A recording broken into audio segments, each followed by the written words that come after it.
Tonight, we are going to review the recall's rich history. It's legal. Is it right? Is it what the original advocates of the recall intended? Just days away from this historic recall election, we take a look back, way back.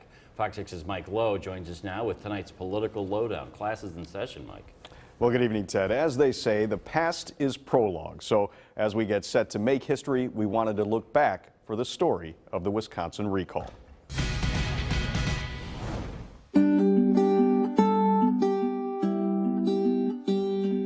October 31st, 1926. Wisconsin changes its constitution to include recall.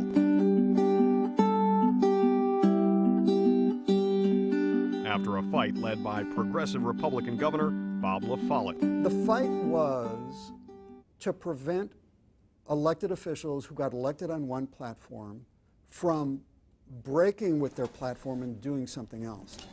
But a century later, voters are still asking if what happened that Halloween is a trick or a treat. What's so odd about recall in Wisconsin is that even though it's been in our Constitution since the 1920s, that people sort of forgot about it. It's sort of amazing. It's like nobody sat down and read the whole Constitution. And suddenly it came back to life in the late 1970s. That was the case of Dane County Judge Archie Simonson in 1977, who insinuated from the bench that a rape victim was to blame for being raped. People in Madison were so upset, they recalled him. And that was like the toothpaste coming out of the tube. Once it's out of the tube, you can't put it back in. When this round of recalls is over, there will have been 16 recall elections for state offices in Wisconsin in the space of 1 year.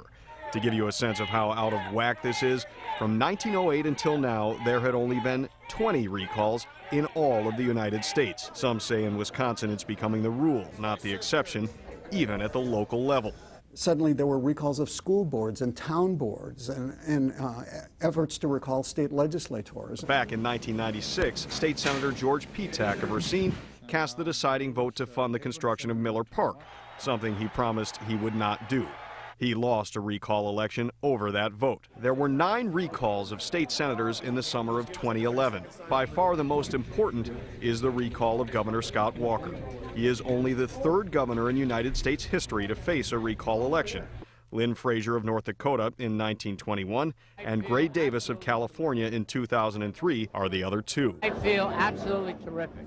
Do you have concerns that this recall goes against the intent of what recalls were originally put in place to do? Yeah, I think so. And years ago we had even talked, he resigned, Tom Ament did, but we even had talk of a recall a decade ago here in Milwaukee County. I think the difference is people viewed misconduct in office. They viewed if people had done something either illegal or unethical or highly questionable, but it really wasn't about a policy difference. It wasn't about having passionate differences on the issues. Walker and other Republicans make the case that this recall violates the spirit of the original idea. I didn't realize he was the spiritual advisor to the recall.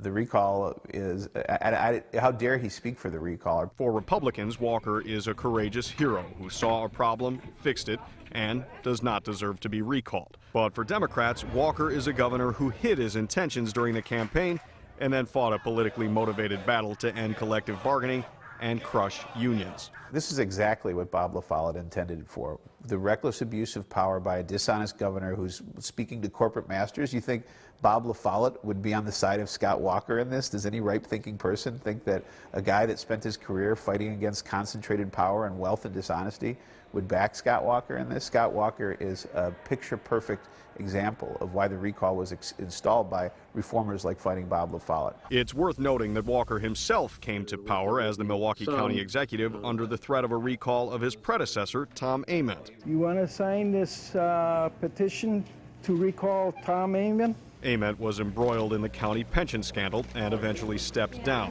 clearing the way for Walker's election.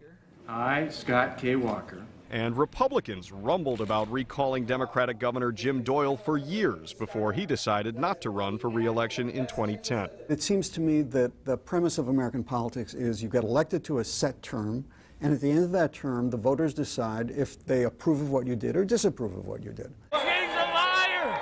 But in all of the emotion, the tension, and the drama of this singular political year in Wisconsin history. This is what democracy looks like. Walker argues the state has gone recall crazy and says if he's removed from office, it could be just the start. I think most people in the state don't want year-round elections, and that's what we'll get if you ultimately have a recall that's successful. And Professor Lee, who is on record as saying he's philosophically opposed to recalls, says this one nevertheless fulfills the original intent of the 1926 constitutional amendment. It's fair to say that the efforts to recall state senators, Democrats and Republicans, the efforts to recall Governor Walker and Lieutenant Governor Kleefisch fulfill what the progressives, what the LaFollettes wanted to do. In other words, that the voters at large could have the final say whenever they wanted if they were unhappy with an elected official. And State Representative Robin Voss has proposed changing the state constitution to make it more difficult to recall an elected official. His proposal would allow it only for criminal and unethical behavior. He says he'll continue his push for that, saying right now the system that only requires signatures and no other stated reason is just too easily manipulated by both parties, Ted. How do we compare to other states in terms of degree of difficulty in getting an elected official recalled? Well, we're one of the easiest states out there where you can get a recall. Now, people who go for the recall say there's a high bar because you have to get so many signatures, but there's no stated reason that you have to give. In other words, like Robin Voss is talking about having something unethical that was done or some kind of misconduct in office, that doesn't need to exist in order to have a recall in Wisconsin. There's no reason at all that you have to give. You just have to get the signatures. With the history lesson tonight, Mike Lowe. Thanks. Mary? The battle for the 21st